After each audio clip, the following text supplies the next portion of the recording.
A conjuração anticristã. Monsenhor Henri de Lassus, doutor em teologia.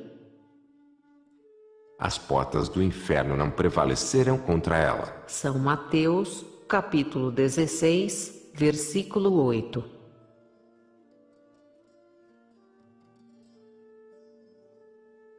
A conjuração anticristã. Monsenhor Henri de Lassus, doutor em teologia. O templo maçônico, que quer se erguer sobre as ruínas da Igreja Católica.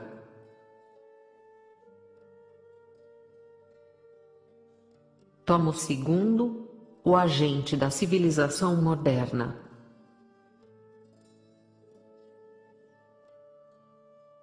Sexta parte, o grande arquiteto.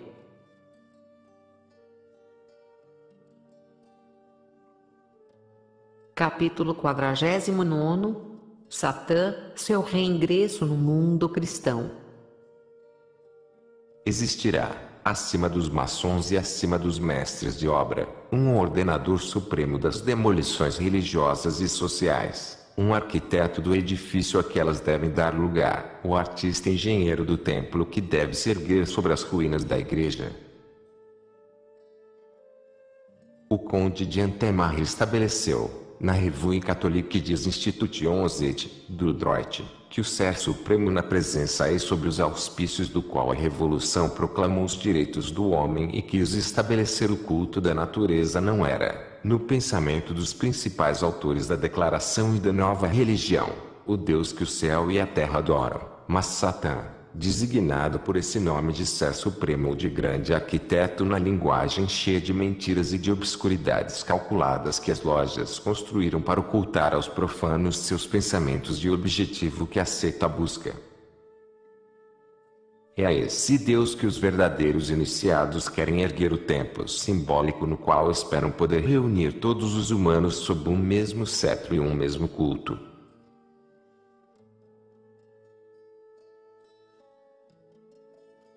Eles já lançaram seus olhares cobiçosos sobre os nossos santuários, com vistas a usá-los para esse culto, assim como fizeram os teofilantropos após a inauguração que dele fez Robespierre. Se as velhas arquiteturas erguidas pela fé dos séculos permanecem de pé, disse um dos chefes da seita, o triângulo instalará aí a solenidade dos seus rituais. Os curas de Notre Dame cederão seus presbitérios aos pastores do Grande Oriente.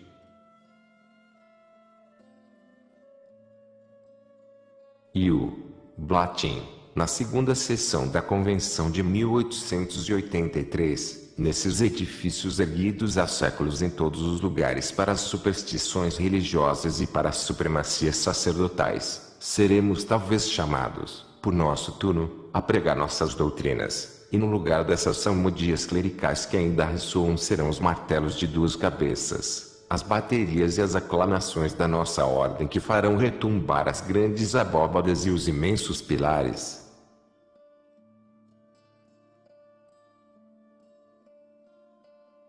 No ano seguinte, no dia 24 de fevereiro de 1884, o maçom, delegado da loja Os Amigos da Independência, reproduziu a assertiva do Blatin, invocando a autoridade deste. Essas palavras não representam vã jactância. Já somos testemunhas dos primeiros esforços da seita para chegar a seu objetivo. Nossas igrejas não mais nos pertencem. Nelas, nossa presença é apenas tolerada.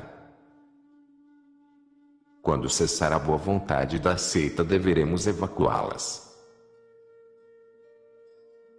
Enquanto aguarda o dia no qual julgará bom apossar-se das igrejas, ela dispõe os espíritos a acolherem essa transformação, fazendo desaparecer pouco a pouco o nome de Deus e glorificando o de Satã. A primeira parte do programa é visível. Todas as leis, e particularmente a lei escolar, são feitas para realizá-la. A colocação em prática do segundo artigo deve ser mais discreta. Tendamos para isso. Conhecemos a horrenda saudação endereçada a Satã por Proudhon e a não menos odiosa proferida por Renan. Michelet profetizou seu triunfo e Quinet queria sufocar o cristianismo na lama, a fim de que a religião de Satã pudesse ocupar seu lugar. Seu culto começa a se desenhar. O nome de templo dado pelos franco-maçons a seus lugares de reunião, o altar que aí se encontra, os ornamentos que os dignitários ostentam, as cerimônias que realizam, tudo isso indica um culto culto que se destina a alguém completamente diverso de Deus, seus anjos e seus santos. A religião satânica tem seus hinos, mesmo fora dos templos maçônicos. A infame canção que põe nos lábios do povo cristão o desejo de ver Cristo relegado à estrebaria e a Virgem à latrina. Ela tem seus sacramentos. Há o batismo maçônico que faz nascer os lobinhos, ao enterro maçônico dito civil. E há o casamento maçônico. O Shine do Ninho, jornal da Franco-Maçonaria Universal, na sua edição de janeiro a fevereiro de 1881, iniciou-nos nos ritos desse sacramento das famílias devotadas a Satã. Essa religião tem também os seus doutores. La Tribune Pédagogique, jornal feito por professores para professores, falou de Satã nestes termos: para a Igreja Católica, Satã é o inimigo. A esse título, ele é simpático para muitas pessoas. Satã não é somente a negação de toda a fé religiosa, mas ainda a difusão de toda a ciência. No cérebro dos pensadores ele é um espírito de exame, de crítica e de pesquisa filosófica, representando a ciência e a filosofia unidas contra o obscurantismo. Mas Satã, a título de protesto contra a doutrina eclesiástica, representa ainda a natureza. Ele põe no coração do jovem o que há de melhor e mais doce no mundo, os desejos amorosos.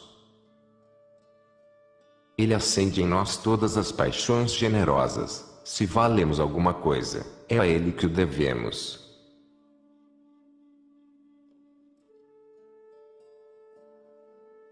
Não esqueçamos, é um jornal pedagógico que dita essas lições aos professores para que eles as repitam às crianças. Os maçons italianos, mais insolentes do que são, pelo menos atualmente, os maçons da França, fundaram em Ancona um jornal intitulado Lucifero, em Livorno um outro jornal, ateu. Satã é nosso chefe, disseram os redatores desses jornais na sua profissão de fé. Eles ousaram mesmo, na terça-feira de carnaval de 1882, apresentar Satã no teatro em Alfieri em Turim, para cantar-lhe hinos, oferecer-lhe incenso e promessas, e anunciar ao povo sua chegada sobre uma carruagem de fogo e seu reino próximo sobre toda a terra. O hino de Josué Carducci exprime o desejo que dali em diante o incenso e as homenagens dos hinos sejam endereçados a Satã, aquele que se insurgiu contra Deus.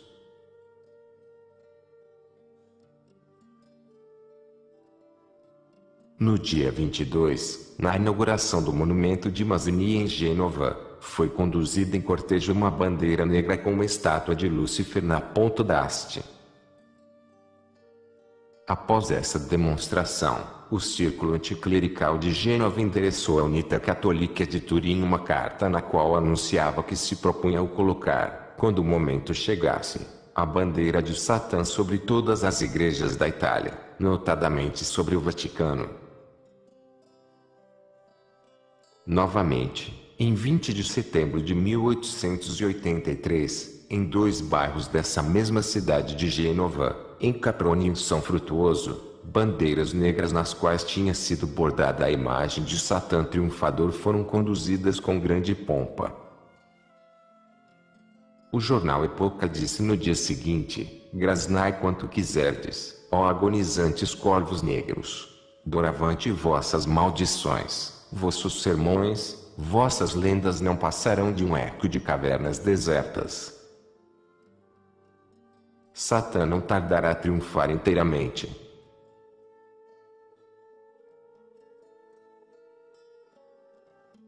No consistório de 20 de junho de 1889, Leão XIII viu-se obrigado a protestar contra a exibição pública da bandeira de Satã na Cidade Santa.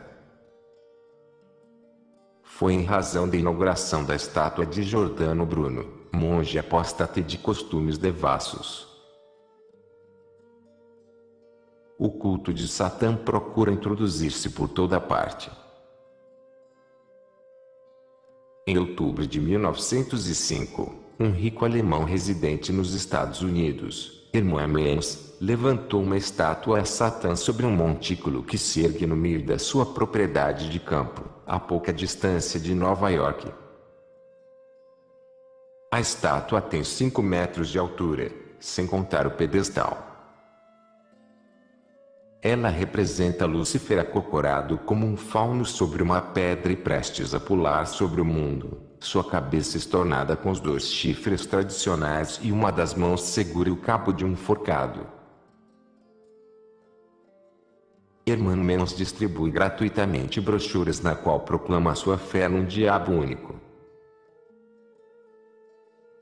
Em janeiro de 1906, um clube de Nova York, o Tilten, inscreveu solenemente o diabo no número dos seus sócios perpétuos. Também entre nós Satã é publicamente glorificado. O ex-abade Charbonnel, que se entregou ao espiritismo ainda quando usava a sotaina, veio ali lhe fazer uma conferência, presidida pelo D.B.R. E aí, na capela dos Redentoristas, proferiu as piores blasfêmias contra Deus e glorificou Satã. Um canadense, J. Ciccone, contou no Verité de Quebec, por ocasião da morte de Louise Michel, o que vira e ouvira entre nós em 1880. A Virgem Vermelha voltava do exílio. Uma grande manifestação em sua homenagem foi organizada no dia 18 de setembro. J. Ciccone estava lá, em companhia de 2 jornalistas parisienses e um luxemburguês. O salão, presidido por Rochefort, podia conter 5.000 assistentes.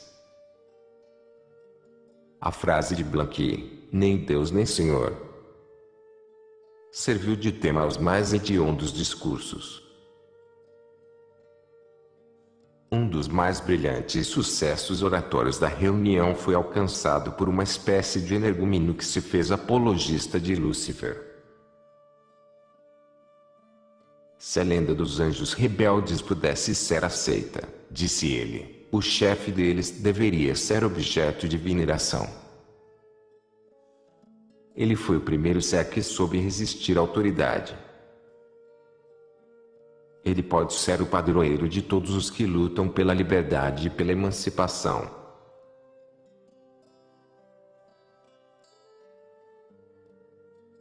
Viva Satã! Gritou alguém na multidão. Viva Satã! Repetiram 5.000 vozes com calor e uma alegria que beiravam o delírio. Foi um espetáculo pouco banal ver semelhante multidão presa de tal vertigem ao aclamar o anjo decaído.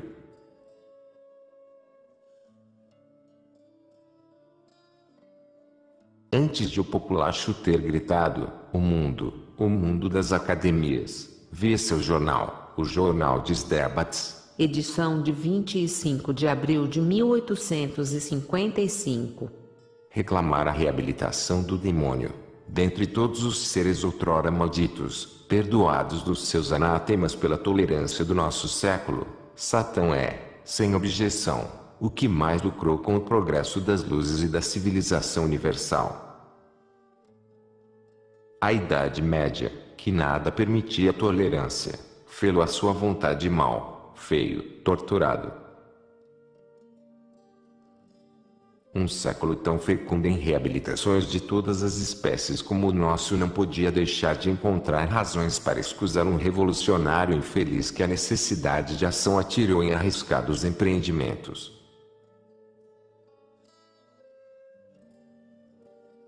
Se nos tornamos indulgentes para com Satã, é porque Satã perdeu uma parte da sua maldade e não é mais esse gênio funesto, objeto de tantos ódios e terror. O mal, nos nossos dias, é evidentemente menos forte do que outrora. Era permitido à Idade Média, que vivia continuamente na presença do mal forte, armado, guarnecido de ameias, votar-lhe esse ódio implacável.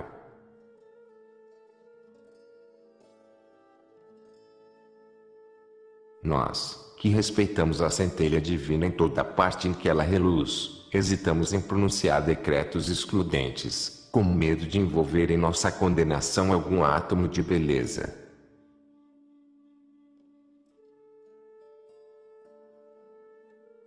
Aquilo que mais adiante diremos acerca da religião de Satã, daquela para a qual a civilização moderna quer reconduzir os cristãos, quer dizer, o culto da natureza, fará compreender as razões dessa defesa de Lúcifer, feita pelo jornal dos mundanos e dos intelectuais. Essa inclinação por Satã vem dos judeus. Desde antes de nosso Senhor Jesus Cristo, mas sobretudo depois da dispersão, certos judeus praticaram as doutrinas e os ritos da cabala negra ou mágica, que outra coisa não é senão a quintessência da idolatria, a religião e o culto direto dos espíritos decaídos, dos demônios, que ensina os meios de se pôr em contactos imediatos com eles. É certo, diz Eliphas Levi, que os judeus, os mais fiéis depositários dos segredos da cabala, têm sido quase sempre, na magia, os maiores mestres da Idade Média.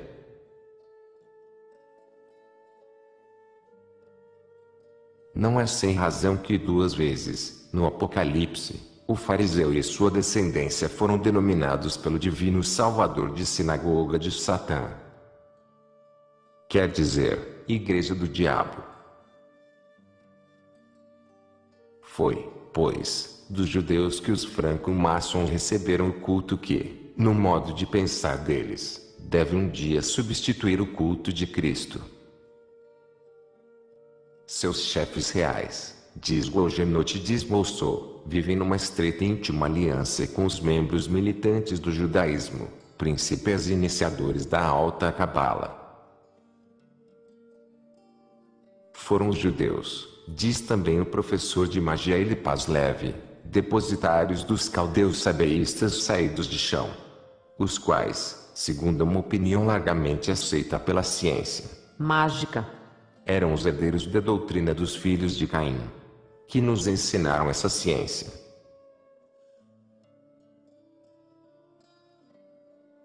A cabala judaica, diz por seu turno Monsenhor Meurin, no seu livro La Franc-Maçonnerie, Sinagogue de Satã.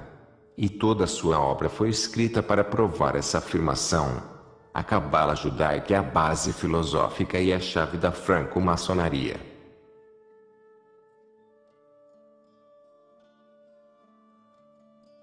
O padre apóstata, Eliphas Levi, que acabamos de citar, acrescenta as palavras reproduzidas que os ritos religiosos de todos os iluminados, Jacob Boehme, Swedenborg, Saint-Martin, foram tomados e emprestados da cabala, e que todas as associações maçônicas devem a ela seus segredos e seus símbolos.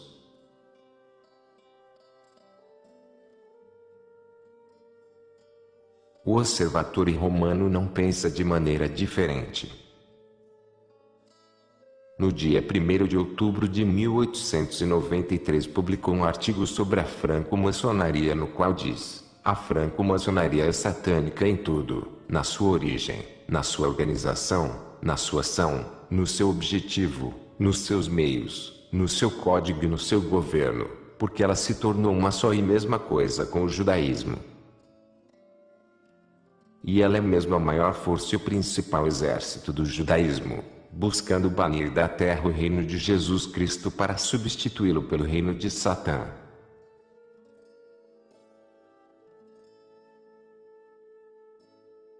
Em 1888, Bossani, antigo contador dos Correios em Saint Felice, em Ardèche, demitiu-se da loja dos Amigos dos Homens de Anonai. Com rara coragem, fez questão tornar pública sua demissão, e, para divulgá-la, escreveu uma carta ao Corriere de Tournon, na qual diz, cansado de ter de assistir a reuniões em Anonai, Lyon, Valência, Viena, Genebra, Lausanne, sem nada ter aprendido, e não pretendendo ascender aos graus supremos para não ter de guardar segredos, pude relacionar-me com altos dignitários de diferentes nacionalidades. O que aprendi e o que me deixaram adivinhar é monstruoso.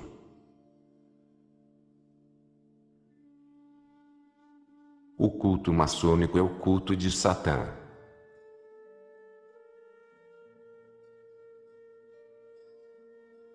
Em algumas lojas de retaguarda, Satã recebe um culto calcado sobre aquele que os católicos rendem a Deus.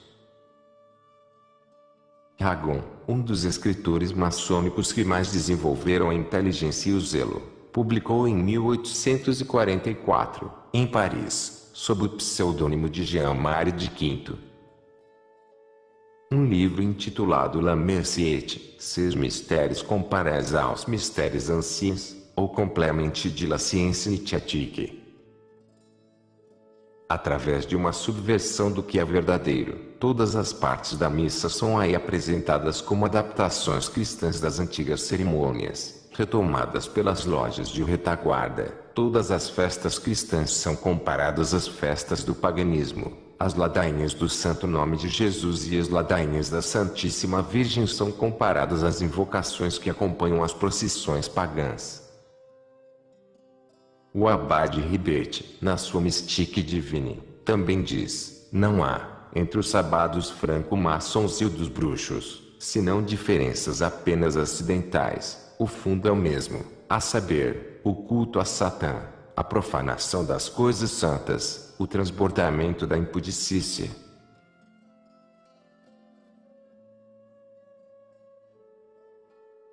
Serge Basset, redator do Figaro, exprimiu dúvidas sobre a prática diabólica das missas negras nas lojas de retaguarda. Recebeu no dia seguinte uma carta assinada por Bailey O'Kagan, convidando a ir, na quinta-feira seguinte, às 9 horas da noite, à Praça São Sulpício, com um exemplar do Matin na mão. Chegando ali, uma mulher veio buscá-lo e o conduziu de carro para um outro lado do Sena. Onde? Ele não pôde dizer. No dia 27 de maio de 1899, ele publicou no Matin um relatório da cena a que assistira. Sobre um altar encontrava-se um bode vivo, e diante dele a assembleia, homens e mulheres, cantava Gloria in profundi Satani. Um oficiante vestiu um hábito sacerdotal e começou uma paródia da missa. Interrompeu-se, como faz o padre, para pronunciar um discurso, e disse, estamos aqui para refazer a realeza de Satã, o grande, o belo, o suave. A força de ultrajarmos Cristo, aboliremos sua glória e recolocaremos o proscrito na sua supereminente dignidade. Um dia, o príncipe deste mundo, Satã, nosso Senhor, triunfará sobre Cristo e será adorado como verdadeiro Deus. Após o discurso veio o sacrifício, no qual o obsceno disputou lugar com o horrível. E uma imunda bacanal seguiu seu sacrilégio e se consumou em sangue.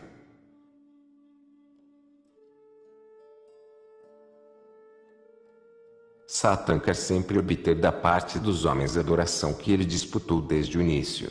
Subirei aos céus e estabelecerei meu trono acima das estrelas de Deus.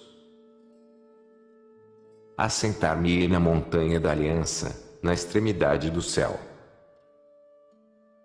Colocar-me-ei sobre as nuvens mais altas e me tornarei igual ao Altíssimo.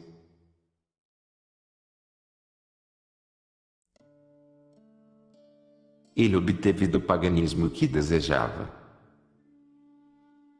Mas Jesus Cristo veio e pôs para fora o príncipe deste mundo.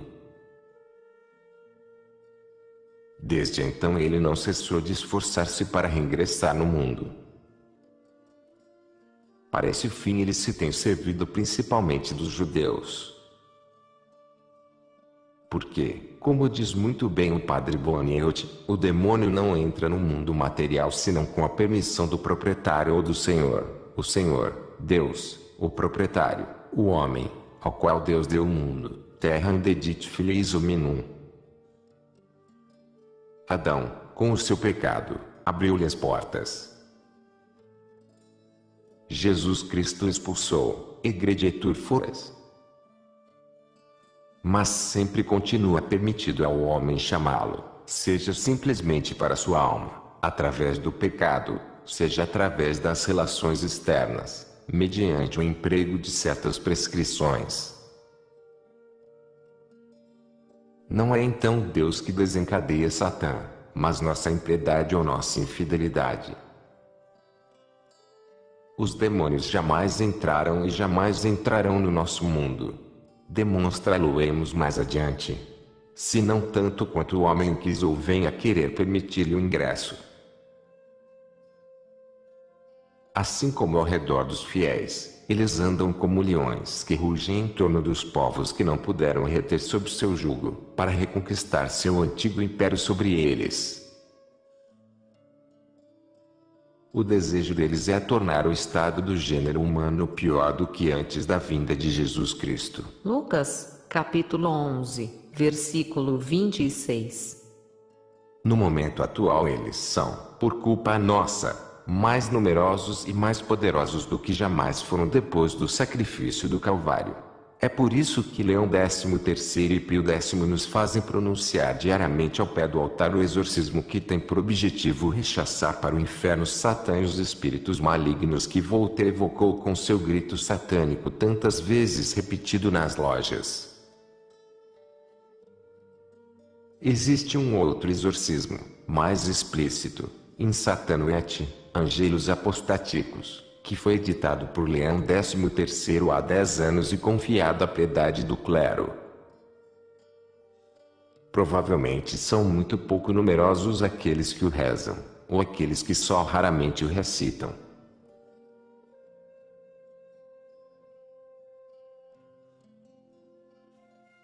Capítulo 50. Satã, suas construções atuais.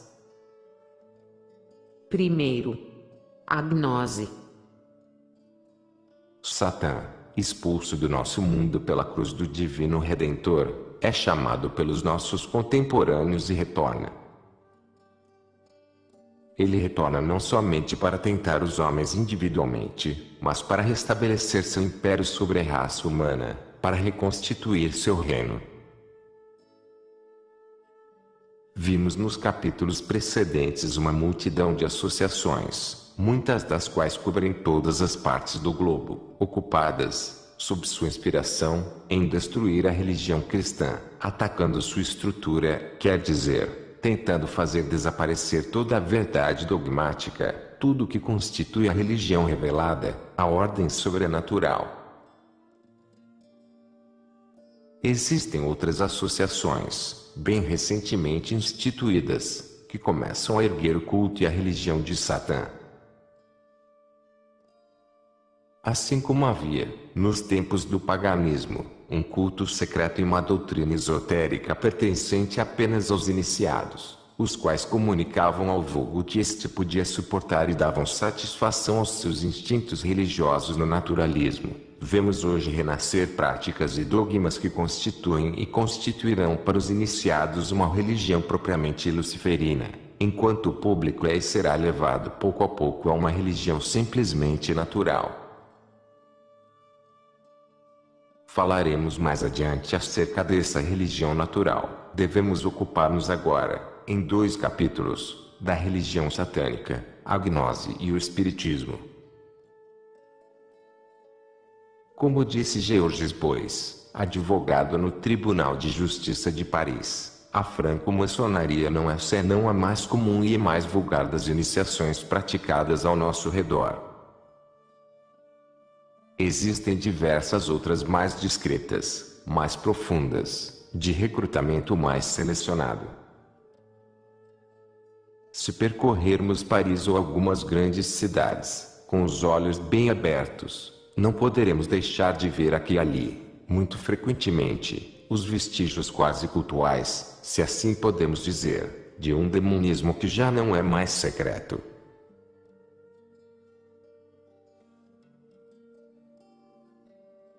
Huysmans, no prefácio que escreveu para o livro de Jules Bois, Le Satanisme et la Magie, também diz: pessoas que encontramos na rua, que são semelhantes a todo mundo, em suma, abandonam-se em segredo às operações da magia negra, ligam-se, ou pelo menos tentam ligar-se com os espíritos das trevas, para, numa palavra, fazer o mal.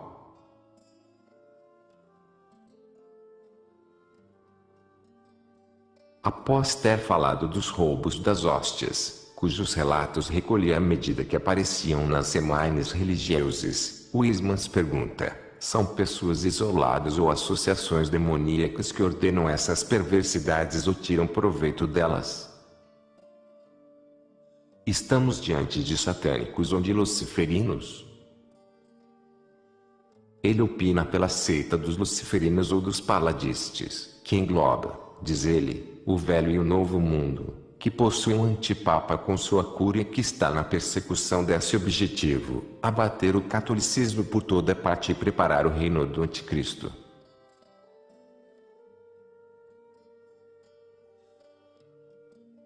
É de se notar que os superiores das diferentes seitas de que falaremos abaixo são geralmente franco-maçons, e tanto mais elevados em grau na maçonaria quanto mais iniciados nos mistérios das suas respectivas seitas. Desde que a maçonaria do Grande Oriente da França se viu descoberta, que se conhece sua organização e suas intrigas, desde, sobretudo, que ela se engajou abertamente na luta política e social, formou-se por trás dela, e por assim dizer em segundo plano, uma franco-maçonaria mais misteriosa, que honra todos os antigos ritos dos templários, dos albigenses, dos cátaros, dos gnósticos, etc. Esses ritos não são vazios de sentido e o culto por eles constituído não é sem objeto. É a religião do diabo. Ela constitui para a sociedade atual o mais terrível perigo. Essa seita divide-se em vários ramos: cabalistas, teosofistas, martinistas, ocultistas, luciferinos propriamente ditos. A que mais se espalhou e compreende o maior número de indivíduos é a dos espíritas. Jules Bois afirma que os aderentes dessas diversas sociedades são mais numerosos do que os judeus e os protestantes reunidos. Em cada cidade, diz ele, da Bélgica, França, Itália, Holanda, Inglaterra. Falo dos países que particularmente visitei na Europa. Existem grupos espíritas. Externamente ao lado forma-se uma pequena elite que é ocultista, martinista ou teosófica.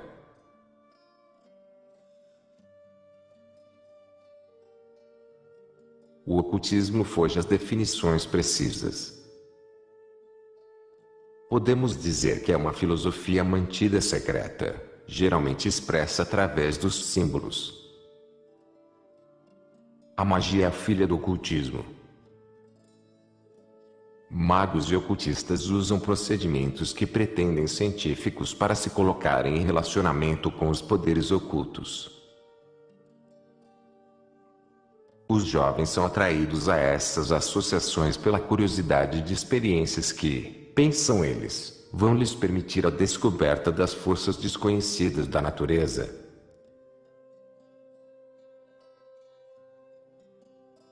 Disse-lhes que existe um exercício que permite aos homens chegados a um certo grau de evolução desenvolverem a escala atual de percepção dos sentidos e através deles dilatarem indefinidamente o mundo. Quando os poderes do homem estiverem assim desenvolvidos, a natureza revelará suas energias ocultas. Os humanos não serão mais mortais. Eles terão posto o pé no caminho da divindade. Teosofia, ocultismo, martinismo, etc. São formas diversas da antiga gnose dos 2 ou 3 primeiros séculos do cristianismo, fundada pelos judeus para sufocar a doutrina cristã no seu nascedouro. Ela foi reorganizada na França em 1890 por Jules Doinel, que após seus desvios retornou ao catolicismo com sinais inequívocos de uma verdadeira conversão. O gnosticismo tem hoje uma organização hierárquica, como veremos.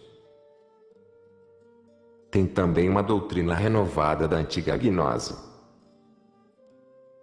Publica 2 revistas.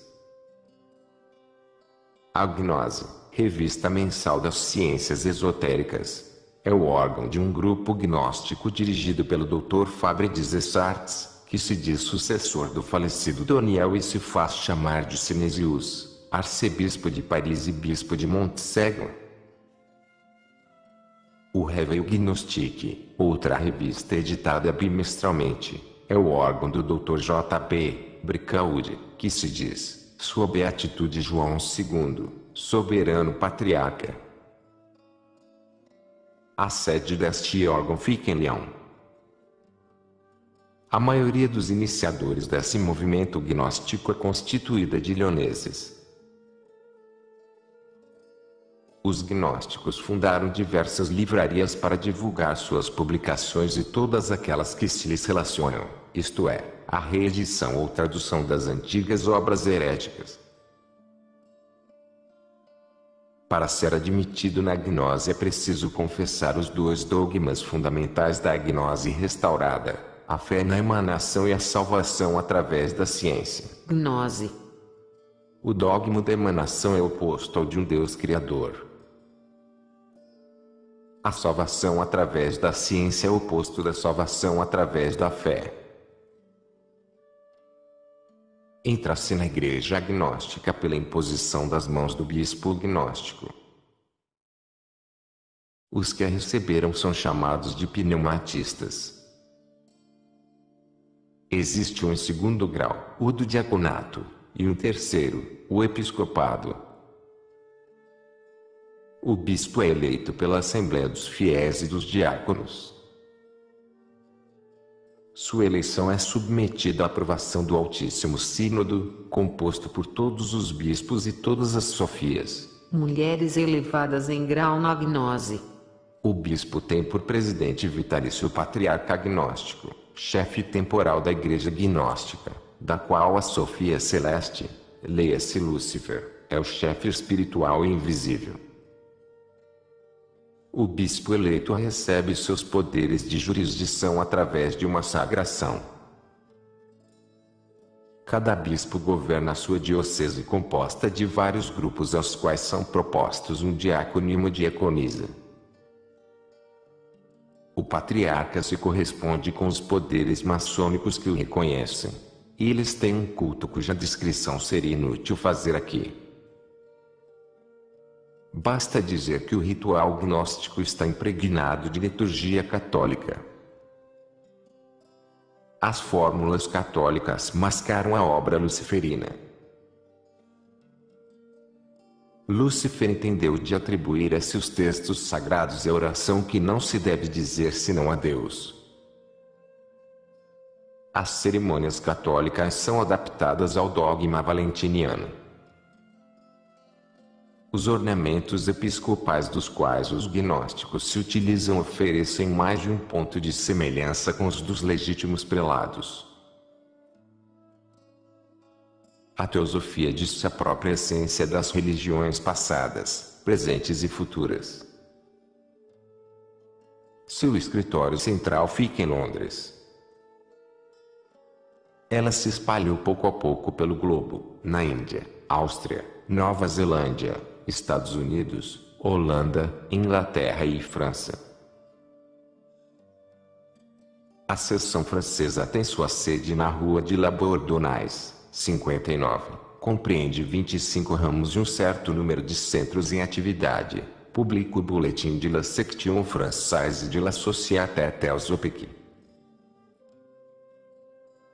Em maio de 1907, Chacornac organizou um congresso ocultista das Sociedades de Sábios, em Paris, no anfiteatro do Grand Hotel. Esse congresso exprimiu o desejo, primeiro, de que os poderes públicos favorecessem oficialmente a aplicação da psicoterapia na regeneração moral da infância e dos detentos de todas as categorias. Segundo, que fossem proferidas conferências públicas nas cidades pelos ocultistas, seguidas de subscrições para a criação de bibliotecas ocultistas. Terceiro, que uma agência de informações para o ocultismo fosse fundada, objetivando concentrar as experiências e assinalar as faltas cometidas pelo fanatismo religioso. O Congresso decidiu que cumpria a todas as fraternidades e individualidades ocultistas o dever de espalhar ao redor delas, no público, as leis do universo e do supremo conhecimento, a fim de que essas leis se tornem a base da evolução da sociedade humana para guiar as multidões rumo a um ideal social de progresso e de fraternidade.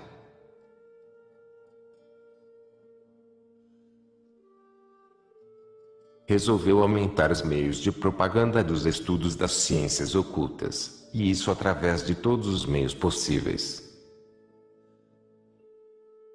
3 anos antes da reorganização da gnose, o martinismo fora restaurado pelo Dr. Pappus, cujo verdadeiro nome era Encalce, um dos luciferinos mais perigosos do século.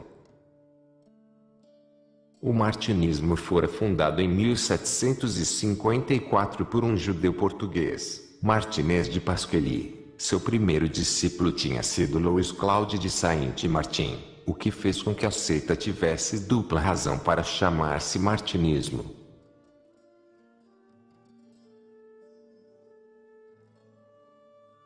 O martinismo deriva diretamente da Cabala judia. Teve grande participação nos horrores da Revolução. Atualmente o martinismo engloba a maioria dos grupos ocultistas e sem ele a gnose jamais poderia ter passado da teoria prática. O Dr. Pappus é o grande mestre vitalício do martinismo e preside um conselho supremo cujos membros são eleitos e perpétuos. Ele reuniu ao seu redor jovens instruídos, dos quais vários tornaram-se mestres em ciência mágica. Depois realizou o colossal empreendimento de fundar grupos esotéricos que hoje estão espalhados por todo o universo civilizado e constituem um viveiro de grandes luciferinos. Pappus dirige uma revista intitulada Irão e funda um instituto de altos estudos herméticos. Os cursos duram 3 anos e dão direito a diplomas. Eles nunca têm menos de 150 alunos. O martinismo comporta também 3 graus.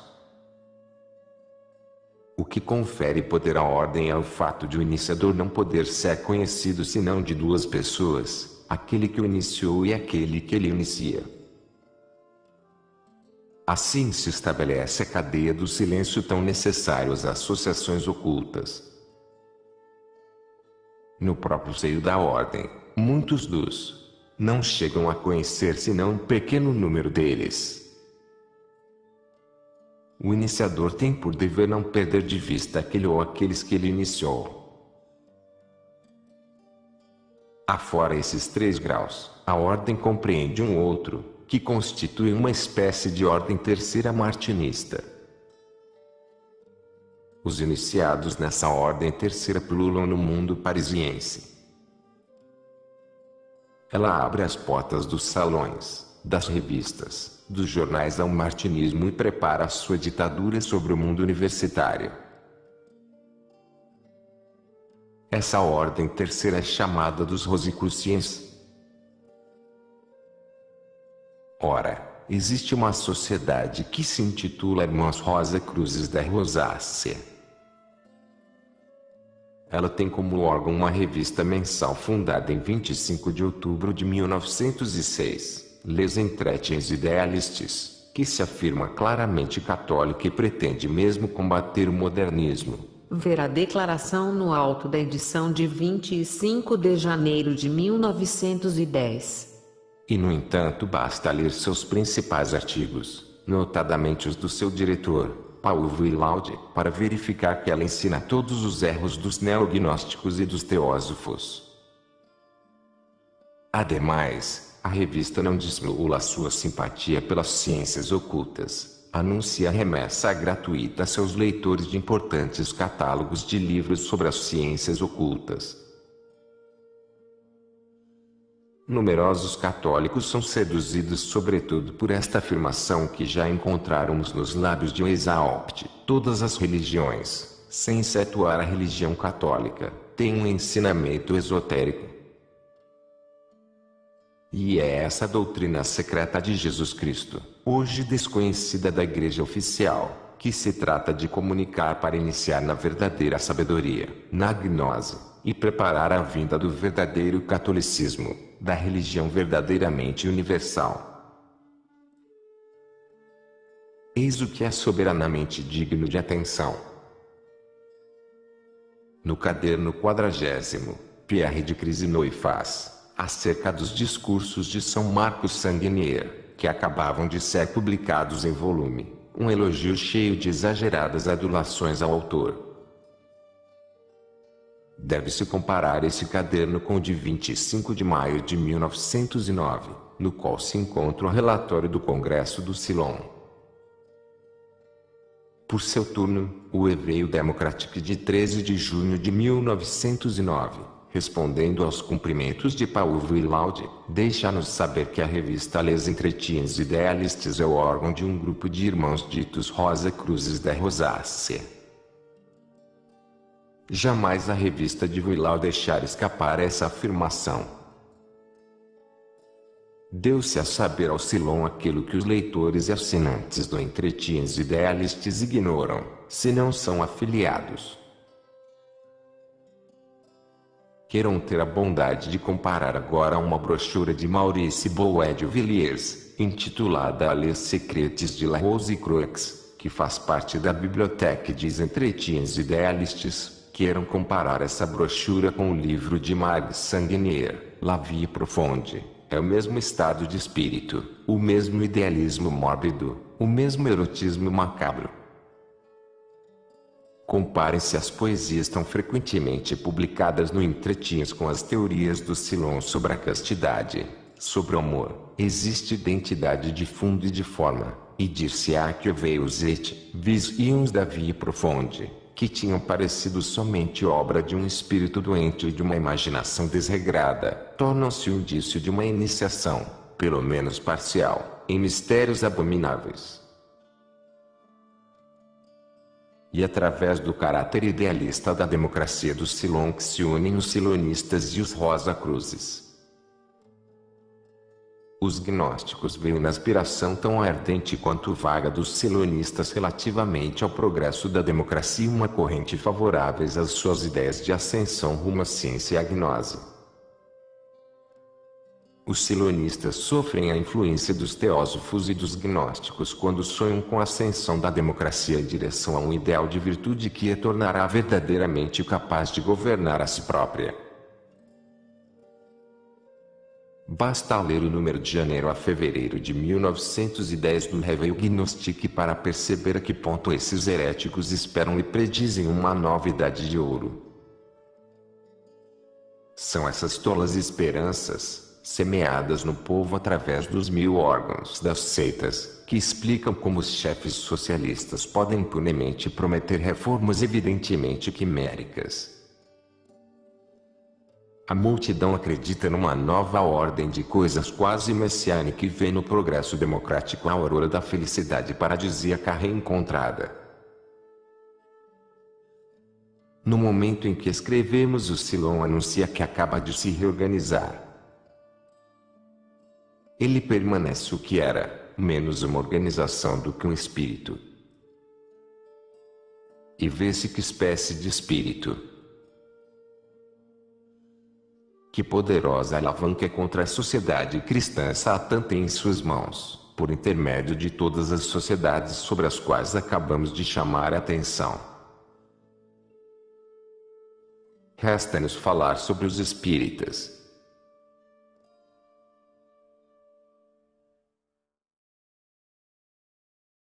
Capítulo 51. Satã, suas construções atuais. Segundo, o Espiritismo. Satã tem, pois, atualmente, uma igreja oculta com seus fiéis, suas cerimônias, sua liturgia, tudo oposto à Santa Igreja, aos fiéis de Cristo, à liturgia romana, à religião do Filho de Deus feito homem. Isto é um fato indiscutível. Satã exerce um império temível sobre uma massa de perdição. A maior parte dessa massa é formada pelos espíritas. Também eles pertencem à gnose, em virtude dos seus principais dogmas. O espiritismo não é de hoje, suas práticas enchem todos os tempos, todos os lugares, mas sobretudo os tempos e os lugares pagãos.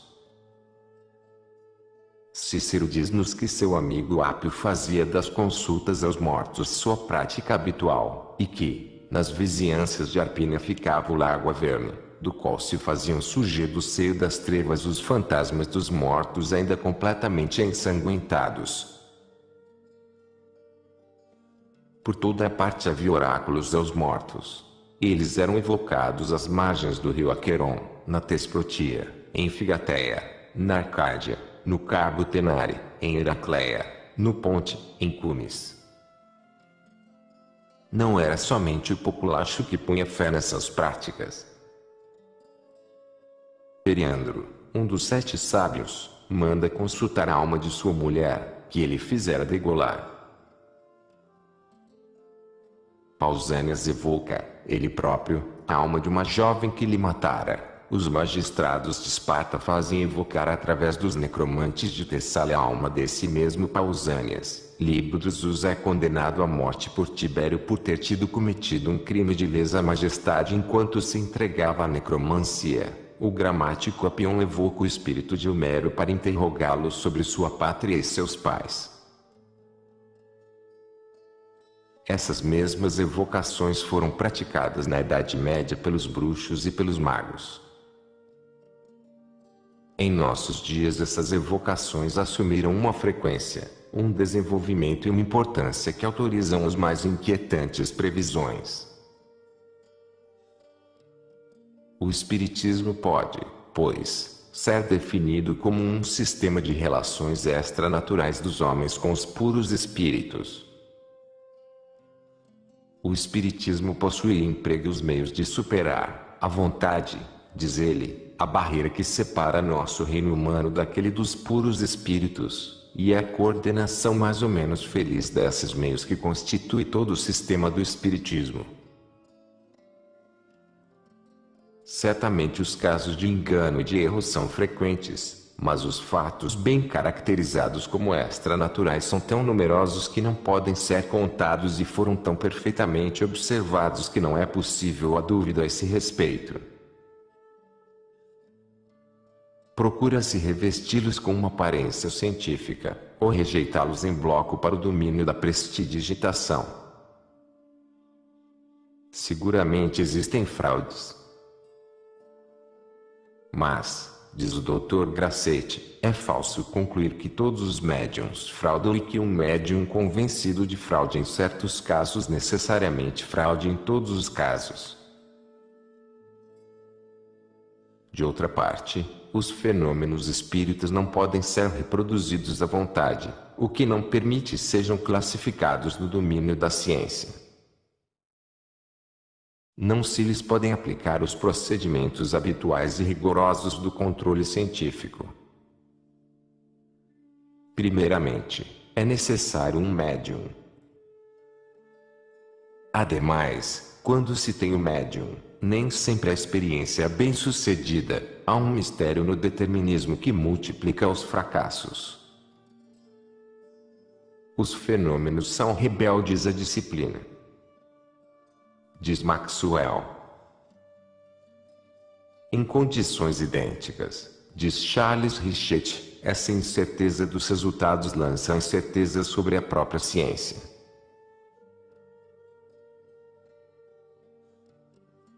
Isto põe entre os fatos físicos e os fatos espíritas um critério de distinção inteiramente infalível.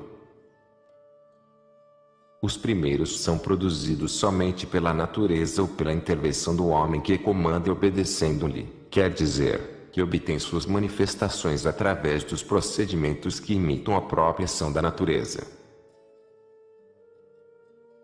Ele estuda o vapor, a eletricidade, e põe-os em prática para sua locomoção ou para suas mensagens, observando estritamente seus hábitos e canalizando os seus cursos naturais. Eis a física. Mas, se, simplesmente tocando uma mesa, ainda mesmo que concebendo interiormente um desejo, obtenho a presença e a conversa de um ser inteligente, livre e ademais invisível, que adivinha meu desejo e meu pensamento, vejo muito claramente que tenho negócios com um puro espírito. Jean Ardudot conta que em 1849 os 5 bispos de uma província, reunidos para tratar diversos pontos de doutrina de direito eclesiástico, quiseram perceber, por eles mesmos, o fenômeno das mesas giratórias. Quando viram a mesa girar, colocaram sobre ela um rosário e um breviário.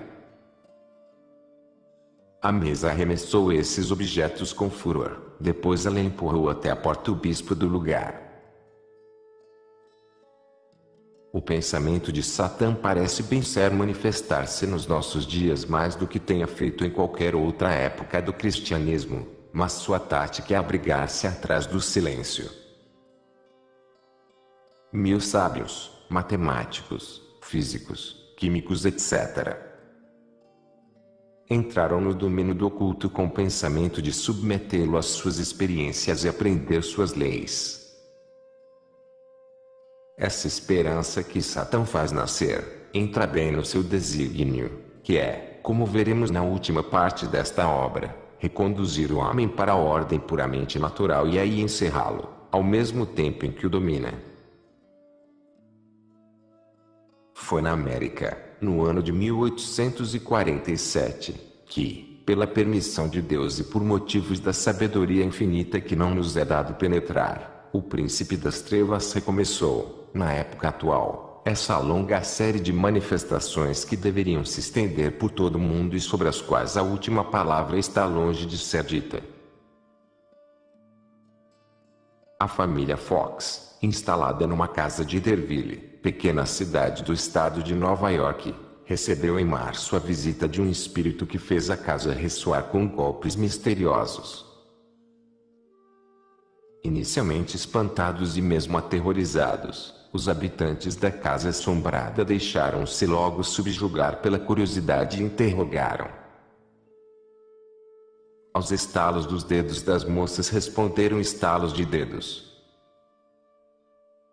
Um primeiro meio de comunicação estava estabelecido com quem estalou os dedos, o qual, por essa razão, revelava-se como um ser inteligente.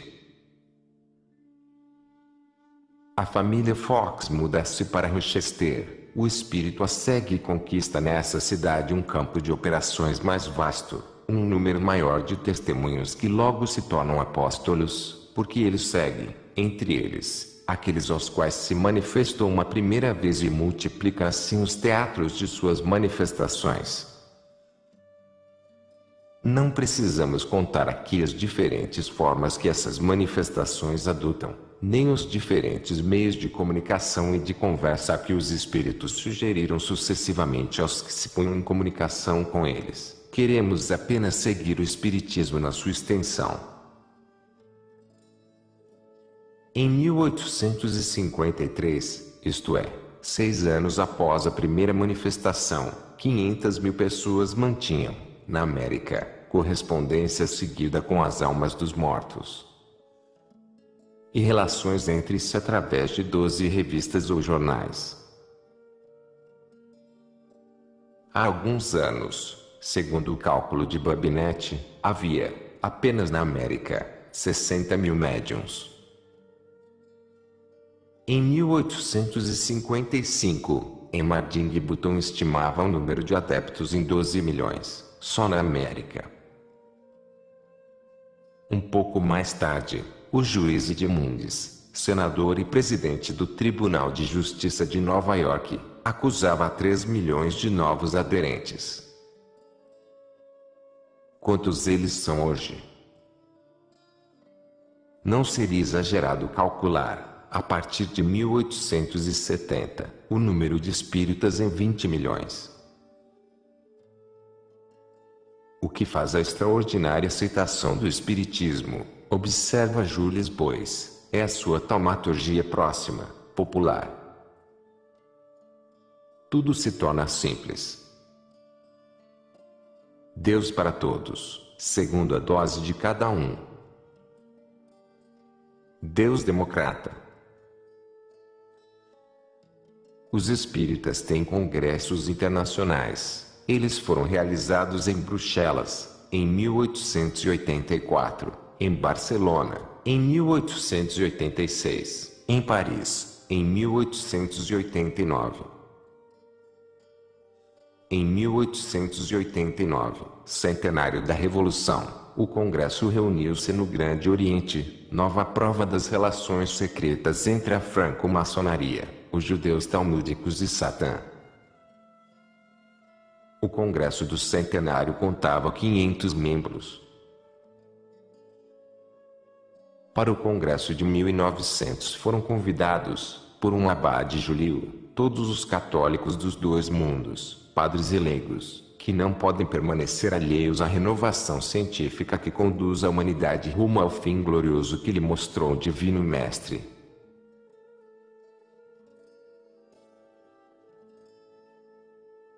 O Congresso, diz D'Urville, realizou suas sessões no Palácio dos Agricultores da França, em meio a uma afluência considerável de magnetizadores, espíritas, herméticos, teósofos e espiritualistas independentes, vindos aqui na qualidade de delegados de sociedades ou de grupos de todas as partes do mundo, das quais eram representantes. Os espíritas expuseram as grandes linhas da sua religião nesse congresso internacional, organizado por iniciativa deles e que souberam levar a bom termo.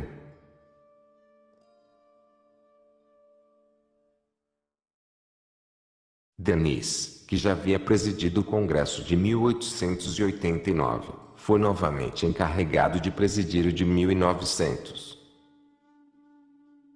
Tomando assento, Denis disse: no congresso de 1889 o espiritismo via ainda diante de si numerosos obstáculos, a caminhada era hesitante.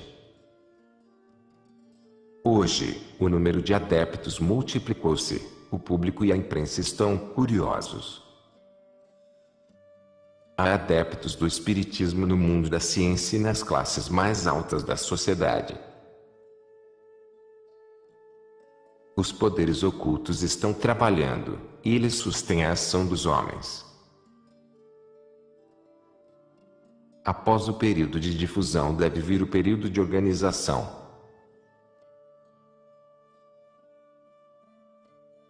O momento presente, o momento que vivemos, é um momento pleno de esperanças e de promessas. As massas estão agitadas pelo surdo trabalho do pensamento. As inteligências e as consciências estão à procura de um novo ideal. O Espiritismo é um germe poderoso que se desenvolverá e conduzirá a uma transformação das leis, das ideias, das forças sociais. O Espiritismo deve contribuir para transformar a ciência. Ele levará a uma transformação das religiões.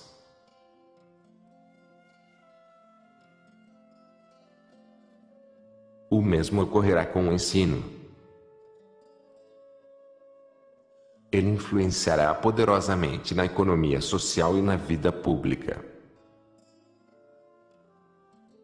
O Espiritismo não mais pode ser detido na sua marcha. Ele penetrou no espírito e no coração de milhões de homens. Páginas 32 e 42. Estas últimas palavras não constituíam fanfarronice. No livro Li Problema de Leure Presente oferecemos numerosas informações sobre o número dos espíritas, seus órgãos de publicidade, sua propaganda, na França e em todos os países do mundo. Não é nossa intenção retornar a isso aqui, posto que, além de os números então mencionados não mais serem exatos, eles crescem a cada dia. Não conhecemos nenhuma obra que mantenha atualizados os progressos da seita. Nós nos contentaremos com algumas observações.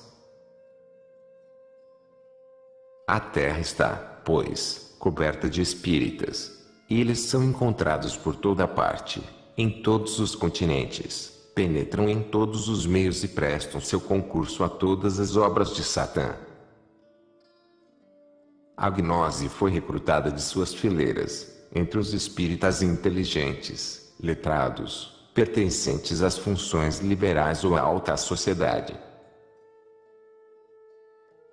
Para a propagação das suas doutrinas, os espíritas contam sobretudo com as mulheres. No relatório lido na sessão geral de encerramento do Congresso Internacional de 1900, sessão que havia reunido todas as escolas espíritas, o Dr. Papus disse: é às mulheres que devemos o sucesso dos nossos congressos, e é com razão que se diz que aquele que tem a mulher a seu favor está seguro da vitória. São elas quem, entre as sessões, preparam os êxitos mediante seu incessante apostolado. São elas que, abelhas infatigáveis, vão por toda parte recolher o mel da verdade. Saibamos não ser ingratos neste dia de alegria, e rendamos justiça à mulher pelo sucesso da ideia espiritualista em todas as classes sociais. Essas pobres mulheres são atraídas ao espiritismo por seu coração, pelo desejo de entrar em comunicação com os seres que elas amaram, seus filhos, seu marido. Uma vez seduzidas pelas ilusões que Satã lhes dá, elas se tornam suas apóstolas. O que os chefes do movimento espírita propõem, pois, é passar a direção religiosa da humanidade do magistério da Igreja para os espíritos tornados nossos familiares e guias, e estes preparam os caminhos para o reino universal do seu mestre, Lúcifer. Com os curiosos, os imprudentes, os amantes de novidades, eles conseguem agrupar discípulos vindos de todas as religiões e de todas as regiões do mundo. Formam, assim, uma nova igreja, a qual dá um culto novo, uma religião nova. Através do Espiritismo, disse o pastor Beversuis no Congresso de 1900, o cristianismo será consumado. Chegará à sua perfeição. Mas não o cristianismo das igrejas, dos dogmas e dos ritos. Então, nada de padres, nada de constrangimento de consciência. Então, nada de zeladores cegos, nada de adoração da autoridade de um livro, nada de confessionalismo, nada de sistema dogmático, nada de infalibilidade de um homem ou de um livro. Então, nada de medo de um Deus e homem. O pastor chama isso de cristianismo purificado e simplificado. O programa dessa nova religião compreende duas partes: a obra de destruição e a obra de edificação. Primeiro, destruição da Igreja Católica e aniquilamento da fé em Jesus Cristo. Revolução social através da anarquia, que levantará os proletários contra as classes superiores. Derrubada dos ídolos, quer dizer, dos falsos deuses. As três pessoas da Santíssima Trindade. Dos reis e de toda a aristocracia, nobreza, clero, proprietários. Segundo, edificação de um culto fundado sobre a verdade e a razão, ao qual será dado o nome de cristianismo. Cristianciense. A associação espírita chamada Cristianciense foi fundada em Boston, em 1879, pela senhorita Eddy, que, por essa razão, é chamada mãe da ciência cristã. Da América ela se espalhou por todos os lugares. 33 anos após a sua fundação ela contava 600 mil cientistas. E eles têm um templo em Paris, na rua Pasquier. Sua igreja metropolitana para a Europa fica em Londres. Por toda parte eles estabelecem igrejas ou, pelo menos, locais de serviços religiosos. O Almanaque de Nova York Worlds para 1897 indicava 123 igrejas e 131 locais de serviço. No ano seguinte o Cristianciense Jornal computava 250 igrejas e 127 locais de serviço. Assim, num ano, 123 novas igrejas tinham sido erguidas. Em 1905 a Cristianciense possuía 908 igrejas ou sociedades nos Estados Unidos, Canadá, México, Filipinas, França, Inglaterra, Noruega, Suíça, Itália, Índia, China e outros lugares. A Igreja Mãe fica em Boston e conta 34 mil membros. A mãe do cientismo conta que em menos de 50 anos a Cristianciense será a fé religiosa dominante no mundo.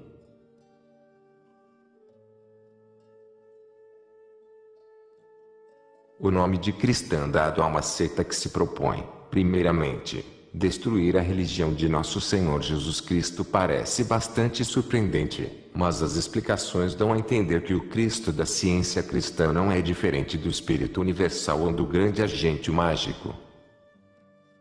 Em outros termos, Lúcifer.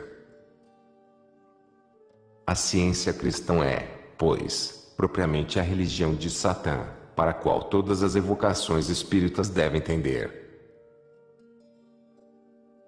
O Dr. Gibbard, no seu livro Les Choses de l'Autre-Monde, conta que, numa sessão na casa de Nus, a mesa disse: a nova religião transformará as abóbadas do velho mundo católico, já abaladas pelos golpes do protestantismo, da filosofia e da ciência. Essa transformação é a substituição do reino de Nosso Senhor Jesus Cristo pelo reino de Satã. É aí que vem desaguar o imenso trabalho da dissolução religiosa cujos múltiplos agentes são expostos neste livro. O trabalho que se está realizando, diz um outro espírita, é o prelúdio de uma renovação filosófica e moral que abarcará o globo inteiro.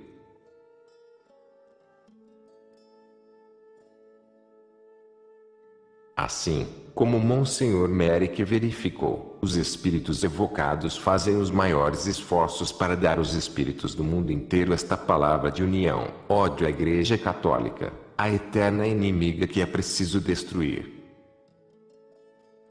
Com isso Satã imprime, naqueles que se fazem dele, seu caráter, o caráter da besta, como diz o apóstolo São João. Quando se leem as revistas e as obras dos chefes do movimento espírita, fica-se chocado com a extrema violência dos sentimentos de cólera e de ódio que manifestam contra o dogma católico e contra a Igreja, contra o clero e contra o papado. Eles procuram engajar seus discípulos numa campanha violenta contra o catolicismo. Não cansam de dizer: o catolicismo acabou. O catolicismo está morto. Eles não se contentam mais em propagar as ideias que lhes foram inculcadas pelos demônios. Eles querem destruir o catolicismo e substituí-lo pelo espiritismo na consciência humana e na sociedade. Numa palavra, fundar uma nova religião. Um dos médiuns mais considerados, em razão de sua situação social e da cultura do seu espírito, a princesa Maria Karadja, filha de um senador sueco, publicou 2 livros, Fenômenos Espíritas e Considerações Espiritualistas e o Evangelho da Esperança. Ela diz que o espiritismo deve substituir as diferentes espiritualidades e a religião substituir as diferentes religiões. Ela exprime assim seu pensamento: a humanidade é como um imenso edifício em que cada religião é representada por uma janela, grande ou pequena, através da qual penetra o mesmo sol. Os homens que se encontram nesse edifício se repartem junto às diferentes janelas e brigam entre eles, pretendendo que uma forneça mais luz que outra, e cada qual afirma que a verdadeira luz não pode entrar senão pela janela na qual ele se encontra. É missão do espiritismo derrubar toda a parede que separe as diferentes janelas.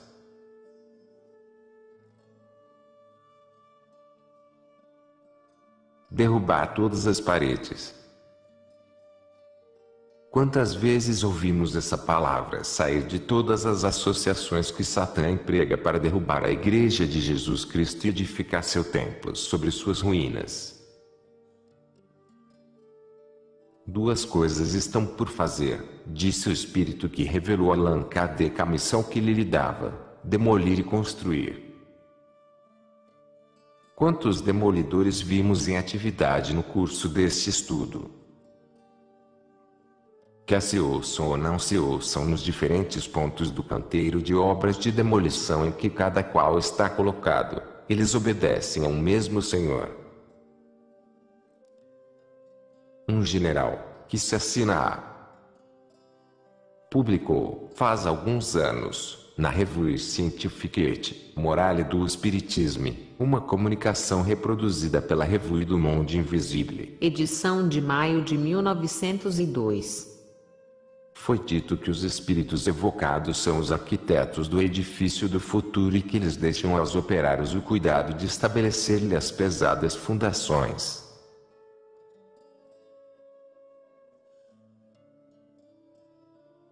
Esses operários são todos aqueles que vimos em atividade no curso deste estudo, judeus e franco-maçons, e também, é preciso dizê-lo claramente, esses cristãos e esses católicos modernistas que trabalham para bater as barreiras dogmáticas.